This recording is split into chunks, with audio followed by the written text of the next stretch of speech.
2장 15절 이하의 말씀을 우리 함께 교독을 했는데요. 우리가 함께 나누어야 할 말씀은 기독교 신앙의 가장 핵심적인 진리인 구원의 근거에 대해서 명확하게 선포하는 본문인데, 이 말씀을 묵상하면서 새생명 축제를 왜 하는지, 새생명 축제를 통해서 우리에게 붙여진 영혼들 어떻게 구원받는지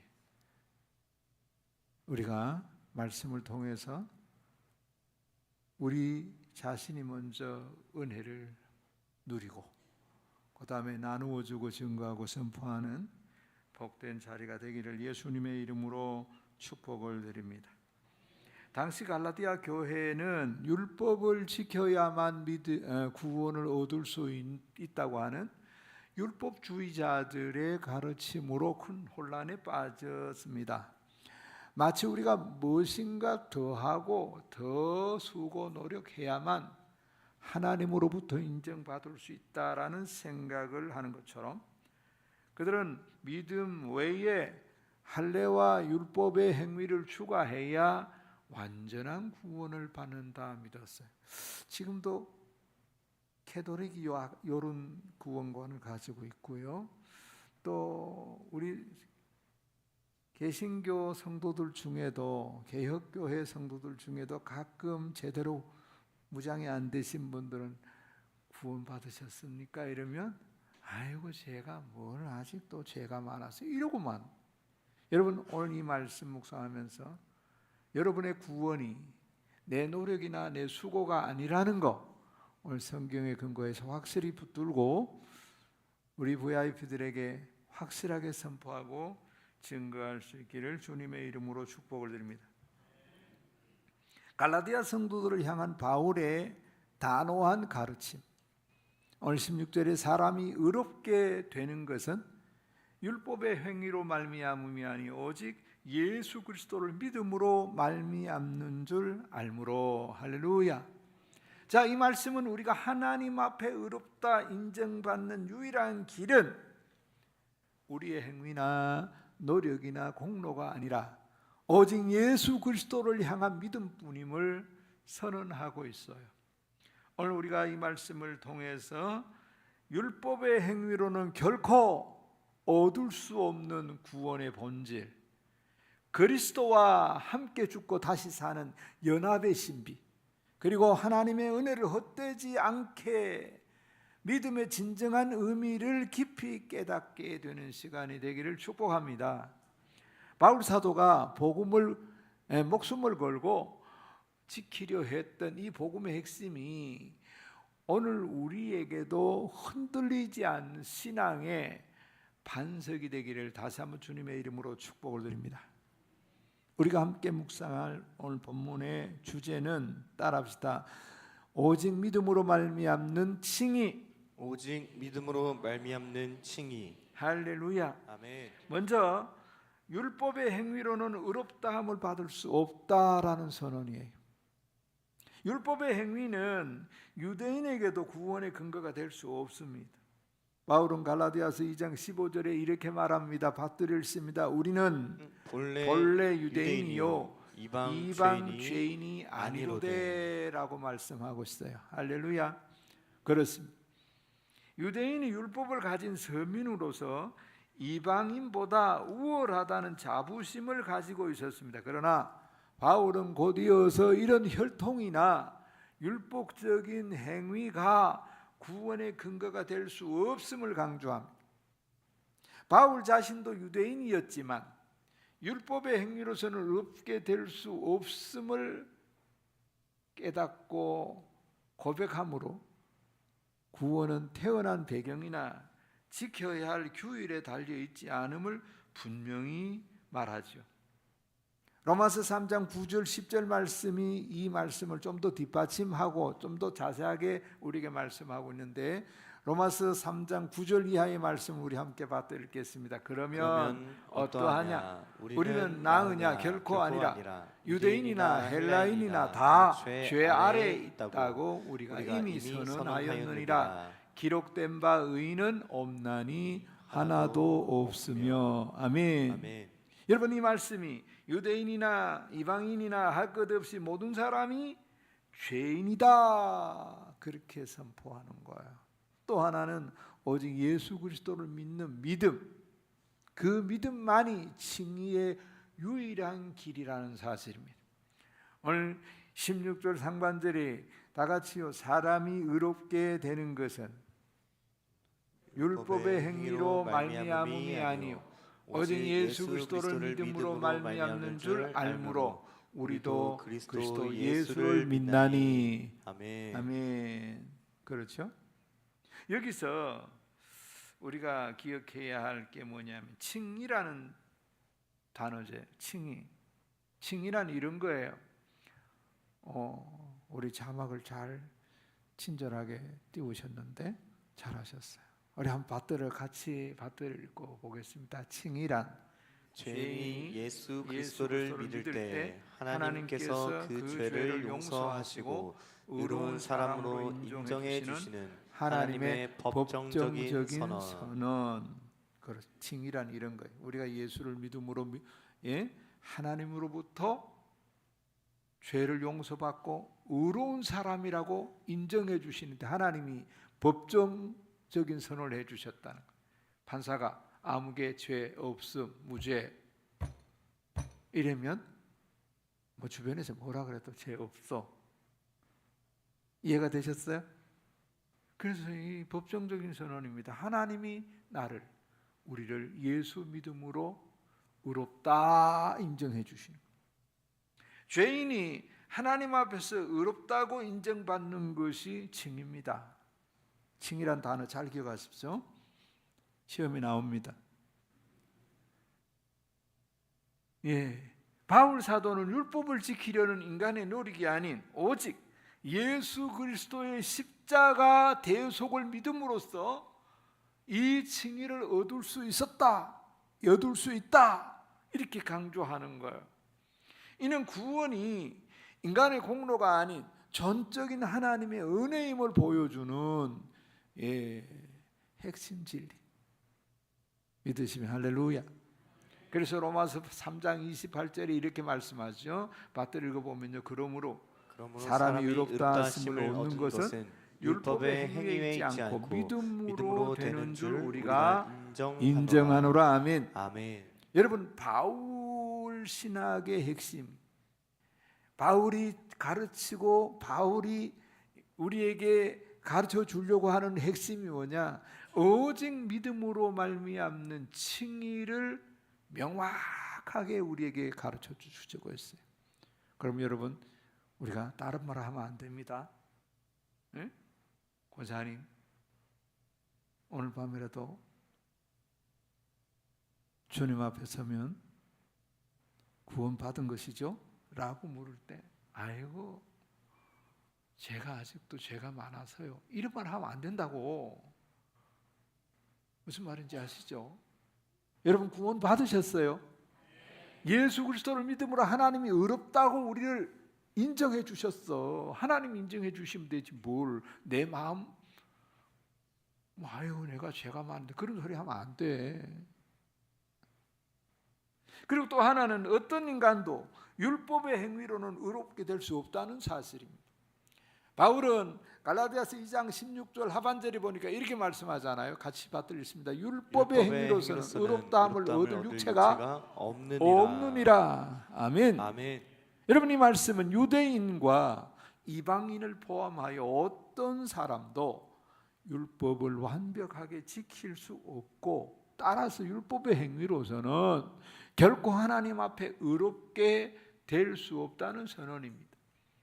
그러니까 율법의 역할은, 따라합시다. 율법의 역할은 죄를 깨닫게 하는 것이지 죄를 깨닫게 하는 것이지 죄를 해결해 주지는 못합니다. 죄를 해결해 주지는 못합니다. 할렐루야. 아멘. 인간의 한계와 하나님의 구원 계획의 절대성을 동시에 보여주는 겁니다. 로마서 3장 20절 말씀 받들어 보면 이렇습니다. 받들어 읽겠습니다. 그러므로 율법의 행위로 그의 앞에 의롭다 하심을 얻을 육체가 없나니 율법으로는 죄를 깨달음이니라. 아멘. 아멘. 여러분, 율법, 이 말씀 율법의 한계를 명확하게 말씀하고 있어요. 율법은 인간이 얼마나 불완전하고 죄인인지를 깨닫게 해주는 거울과 같은 것이고 구원 자체를 제공하지는 못한다라는 사실. 왜냐면 그래서 우리는 성경을 묵상하면서 이놈이 죄인이네, 나 같은 죄인 주님이 살려주셨네, 할렐루야. 예, 그렇게 고백하시며 살아가시기를 예수님의 이름으로 축복을 드립니다. 그 다음에 두 번째는 나는 죽고 그리스도가 사시는 그리스도와의 연합의 삶입니다. 따라합시다. 나는 죽고 그리스도가 사시는 나는 죽고 그리스도가 사시는 그리스도와의 연합의 삶입니다. 그리스도와의 연합의 삶입니다. 예, 우리는 율법에 대하여 죽음으로 하나님께 대하여 사는 거예요. 오늘 19절 말씀에 이렇게 기록하고 있어요. 받들을 씁니다. 내가 율법으로 말미암아 율법에 대하여 죽었나니 이는 하나님에 대하여 살려 함이라. 아멘. 그렇습니다. 바울은 율법을 완벽하게 지켜 의롭게 되려 했던 옛 삶이 끝났다는 선언이에요. 율법은 죄를 깨닫게 하고 정죄하는 역할을 하므로 결국 인간을 죄에서 죽음으로 이끌어가는 겁니다. 바울은 이 율법의 정죄 앞에서 죽음을 경험했고 그 결과로 율법의 요구로부터 자유롭게 된 줄로 믿습니다. 이 율법에 대한 죽음은 곧 하나님과 올바른 관계를 맺고 사는 새로운 삶이죠. 즉 하나님에 대하여 사는 삶으로 이어지는 거예요. 할렐루야. 로마서 7장 4절에 이렇게 기록하고 있습니다. 받들을 씁니다. 그러므로 내 형제들아 너희도 그리스도의 몸으로 말미암아 율법에 대하여 죽임을 당하였나니 이는 다른 이 곧 죽은 자 가운데서 살아나신 이에게 가서 우리가 하나님을 위하여 열매 맺게 하려 함이라. 아멘. 여러분, 이 말씀이 바울이 갈라디아에서 말하는 율법에 대한 죽음이 그리스도의 몸과 연합하여 이루어지는 것임을 설명하고요, 그 목적이 바로 하나님을 위해 열매 맺는 새로운 삶을 살 것을 강조하고 있어요. 그리고 또 하나는 나는 죽고 내 안에 그리스도가 사십니다. 따라합시다. 나는 죽고 내 안에 그리스도께서 사십니다. 내 안에 그리스도께서 사십니다. 갈라디아서 2장 20절 상반절 받들을 읽습니다. 내가 그리스도와 함께 십자가에 못 박혔나니 그런즉 이제는 내가 사는 것이 아니요 오직 내 안에 그리스도께서 사시는 것이라 믿으시면 할렐루야. 아멘. 자, 바울의 신앙을 가장 함축적으로 보여주시는 핵심적인 말씀이잖아요. 오늘 함께 받들을 읽은 말씀, 이제 방금 받들을 읽은 말씀, 내가 그리스도와 함께 십자가에 못 박혀 죽었다. 그런즉 이제는 내가 사는 것이 아니고 오직 내 안에 그리스도께서 사신 것이라. 할렐루야. 바울의 이 고백은 바울이 자신의 옛 자 곧 율법의 행위로 의를 얻으려 했던 교만하고 죄된 본성이 그리스도와 함께 십자가에 못 박혀 죽었음을 선언하는 거예요. 이제 바울의 삶은 자신의 의지나 노력으로 사는 것이 아니라 부활하신 예수 그리스도의 생명과 능력으로 살아가는 삶이 되었다는 거예요. 할렐루야. 이는 단순히 도덕적인 개선을 넘어 존재의 주체가 바뀌는 영적이고도 실존적인 변화를 의미하는 말씀이에요. 그래서 고린도후서 5장 17절은 이렇게 말하잖아요. 그죠? 우리 잘 아는 말씀인데 받들고 봅시다. 그런즉 누구든지 그리스도 안에 있으면 새로운 피조물이라. 이전 것은 지나갔으니 보라 새 것이 되었도다. 아멘. 여러분, 이 말씀이 그리스도와의 연합을 통해서 옛 자아는 죽고 새로운 창조가 이루어졌음을 선언하는 바울의 고백이죠. 바울의 고백 20절 뭐라 그랬어요? 나는 죽고 그리스도가 다시 사는 삶을 뒷받침해 주는 말씀이잖아요. 그죠? 오늘 우리에게도 이와 같은 선언을 하시고 고백하며 살아가시기를 예수님의 이름으로 축복을 드립니다. 또 하나는 현재의 삶은 아들을 믿는 믿음 안에서 사는 겁니다. 20절 하반절 받들을 읽습니다. 이제 내가 육체 가운데 사는 것은 나를 사랑하사 나를 위하여 자기 자신을 버리신 하나님의 아들을 믿는 믿음 안에서 사는 것이라. 아멘. 아멘. 바울은 새로운 삶의 원리를 지금 설명하고 있습니다. 그는 육체를 가진 존재로 현실을 살아가지만 그 삶의 동력과 방향은 전적으로 그리스도에 대한 믿음에 달려있다, 그렇게 고백하고 있어요. 이 믿음이 단순히 시적인 동의가 아니고요, 나를 위해서 생명을 버리신 그리스도의 사랑에 대한 전적인 신뢰와 순종에서 나오는 거예요. 이 믿음이야말로 율법의 정죄에서 벗어나 새로운 삶을 살아갈 수 있게 하는 유일한 원천입니다. 할렐루야. 그래서 빌립보서 1장 21절은 이렇게 고백하잖아요. 받들을 읽습니다. 이는 내게 사는 것이 그리스도니 죽는 것도 유익함이라. 아멘. 아멘. 바울의 고백, 오늘 갈라디아서 2장 20절의 내용을 더 심화시키는 말씀이 빌립보서 1장 21절이에요. 이는 내가 사는 것이 그리스도니 죽는 것도 유익하다. 이 정도 되면 예수 믿다 죽어도 좋다라는 결론에 이르게 되는 거죠. 여러분, 예수를 증거하고 복음을 전하다가 순교하시는 분들이 이런 경제에 이르러야 순교하는 거고, 안 그러면 조금 더 살고 싶은 생각이 들면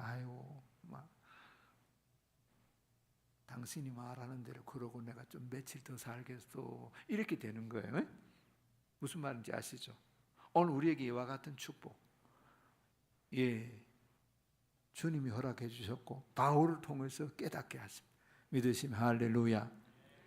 바울에게 삶의 목적은 오직 그리스도였고, 그가 단순히 믿음으로 살아가는 것을 넘어서 삶의 모든 목적이 그리스도에게 방점이 딱 찍히는 거예요. 할렐루야.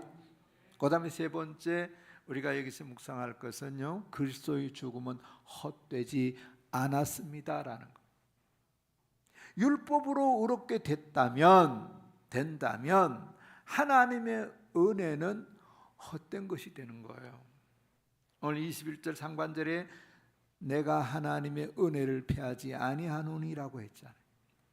바울은 내가 하나님의 은혜를 패하지 아니한다는 선언을 하면서 갈라디아서 21절 하반절에 이렇게 말하잖아요. 그죠? 다 같이요. 만일 의롭게 되는 것이 율법으로 말미암으면 그리스도께서 헛되이 죽으셨느니라. 아멘. 그렇습니다. 이는 칭의를 얻는데 율법의 행위가 조금이라도 필요하다면 그것은 하나님의 은혜를 무효화시키는 행위와 같다라는 거예요. 그리고 우리가 신앙생활하면서 지금부터는 말을 조심해야 돼. 뭐라고? 집사님, 구원 받으셨습니까? 웬걸 아직 죄가 많아서요. 예수는 믿습니까? 그러면요 하면요 믿죠. 이렇게 말하면 앞뒤가 안 맞는 겁니다. 아셨어요? 그 겸손 아닙니다. 겸손처럼 생각하면 안 돼. 하나님을 모욕하는, 예수 그리스도의 죽음을 헛되이 말하는 그런 아주 고고 표현 속에는 그런 사탄의 장난질이 있다는 거 잘 기억하세요. 한번 물어보겠습니다. 여러분이 구원 받으셨습니까? 오늘 밤에라도 천국 가면 눈을 천국에서 뜰 수 있습니까? 어때요? 내가 아직 죄가 많아서. 그러면 안 된다고? 고사님 아셨죠? 이래도 졸았나 주무셨나, 어때요? 죄가 많아서. 그러면 안 돼요. 이건 하나님의 은혜를 무효화시키는 거예요. 만약 율법을 지킴으로 구원에 이룰 수 있었다면 굳이 하나님이 외아들을 그리스도를 십자가에 못 박아 죽게 할 이유가 있어요, 없어요? 없지. 그리스도의 죽음은 죄인들을 구원하기 위한 유일하고 완벽한 방법. 할렐루야. 인간의 행위가 조금이라도 개입될 여지가 없다는 거예요. 이제 그래서 로마서 11장 6절은 이렇게 고백합니다. 받들으십니다. 만일 은혜로 된 것이면 행위로 말미암지 않음이니 그렇지 않으면 은혜가 은혜 되지 못하느니라. 아멘. 여러분, 이 말씀이 은혜와 행위가 양립할 수 없다는 것을 명확하게 보여주는 거예요. 구원이 하나님의 은혜로 주어지는 것이라면 인간의 어떤 행위도 그 은혜에 더해져서는 안 된다는 거예요. 그렇죠? 우리가 구원을 하나님의 은혜로 받았다면 우리의 수고는 상급이지. 그렇다고 수고하지 말라는 거 아니에요? 봉사하고 섬기고 하지 말라는 거 아니에요? 은혜로 구원받았으니 내가 무엇으로 보답할고 해서 섬기고 봉사할 때 이거는 뭐다? 구원의 조건이 아니고 상급이다. 상급.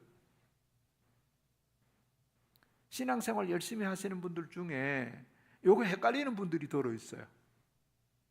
뭘 이렇게 열심히 김권사처럼 열심히 해야 되는데 내가 아직 그 수준은 아니거든. 그러니까 나는 함량미달이야. 이런 생각하면 안 돼요. 그렇다고 해서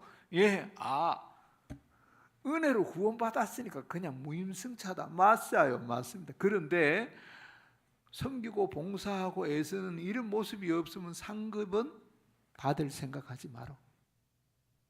상급이지 구원의 조건이 아니라는 거 여러분 기억하시고, 또 하나 의롭게 되는 것이 율법으로 말미암지 않는다는 거예요. 오늘 21절 하반절, 만일 의롭게 되는 것이 율법으로 말미암으면이라고 말씀합니다. 자, 이 말씀의 핵심은요, 율법의 무능력에 대한 재확인이라고 할 수가 있어요.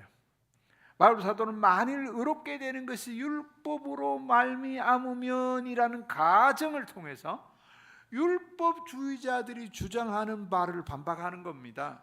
율법은 인간에게 죄가 뭔지를 깨닫고 죄인을 정죄하는 기능은 있지만 죄의 문제를 해결하고 의롭게 할 수는 율법이 그런 거는 없다.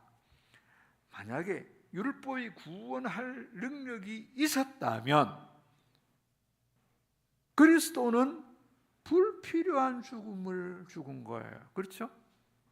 그냥 그거 안 죽어도 되는 거 괜히 그냥 나대다가 죽은 그런 상황이 돼버린 거예요. 이게 여러분, 이렇게 왜곡시키면 안 됩니다. 잠결에 들으면 토막토막 잘라 들으면 또 문제가 발생해요. 정신 바짝 사실 오늘 주제를 고민했습니다. 이걸 잘 전해야 되고 듣는 분들이 쭉 이어서 잘 들어야 되는데 이게 깜빡하면 놓쳐버리면 이거 오해의 소지가 많거든. 그래서 여러분, 이런 설명은, 이런 강론들은 동영상을 한번 또 봐야 돼. 이해가 될 때까지 보시면 좋겠어요. 필요하시다면 원본까지도 드리겠습니다. 예수님이 불필요한 죽음을 죽은 것이 아니죠. 예수 그리스도의 죽음이 인간의 노력으로는 도저히 해결할 수 없는 죄 문제를 해결하기 위해서 십자가 사건은 절대적인 사건임을 증명하는 거예요. 그렇습니다.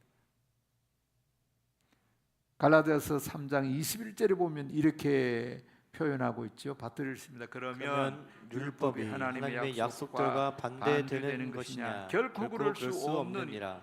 만일 능히 살게 하는 율법을 주셨더라면 의가 반드시 율법으로 말미암았느니라. 아멘. 바울 사도는 다른 말씀에서도 율법이 생명을 주는 능력이 없음을 분명하게 합니다. 율법이 생명을 주는 능력이 없으므로 의도 율법에서 나올 수가 있다? 없다? 없다가 맞는 거예요. 대답이 다 긍정적인 대답만 좋은 건 아니야. 이때는 없다예요. 없다.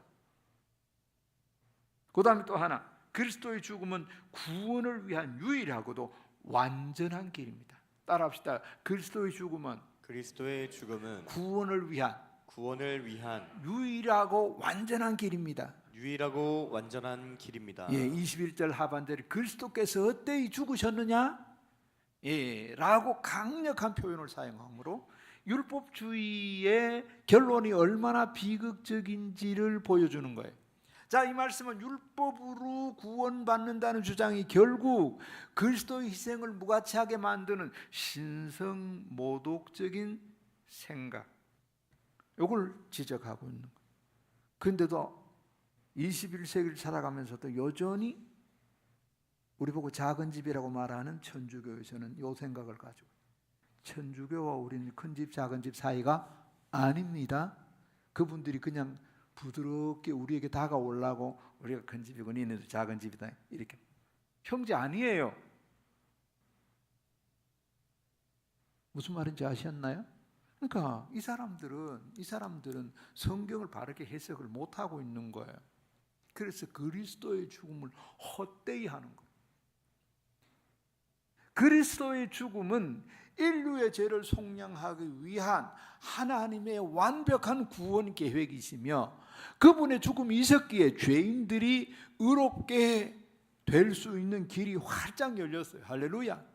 따라서 그리스도의 죽음이 헛되지 않음을 믿는다면 구원의 유일한 근거가 오직 그리스도를 믿는 믿음뿐이라는 것을 고백하시기를 주님의 이름으로 축복을 드립니다.